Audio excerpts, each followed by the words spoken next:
পুরো করো, পুরো করো, পুরো করো।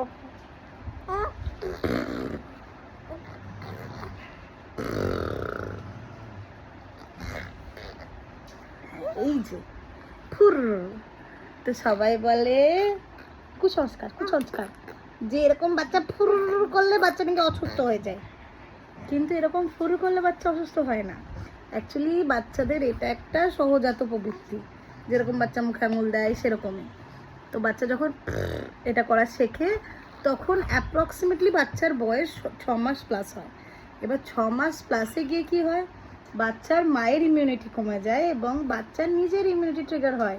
তো সেই সময় বাচ্চার নিজের ইমিউনিটি যেহেতু ট্রিগার হয়, বাচ্চা এমনিতেই অসুস্থ হয়। কিন্তু সেটাকেই লোকে বললে বাচ্চা অসুস্থ হয়ে যায় সেটা বলে দিয়েছে, কিন্তু সেটা সঠিক না। সঠিক হচ্ছে এটা, এটার বয়সেই হবে। আর এই বয়সে যেহেতু ইমিউনিটিটা ট্রিগার হয়, এই বয়সে বাচ্চা একটু অসুস্থ হয়। এবার ব্যাপারটা হচ্ছে করলে বাচ্চাকে কি আটকাবো? একদমই না। এটাতে বাচ্চার ঠোঁট, গাল আর জিভের কোঅর্ডিনেশন তৈরি হয়, যেটাতে বাচ্চারা তাড়াতাড়ি কথা বলতে শিখে। তাই আমরা সবাই কি করবো?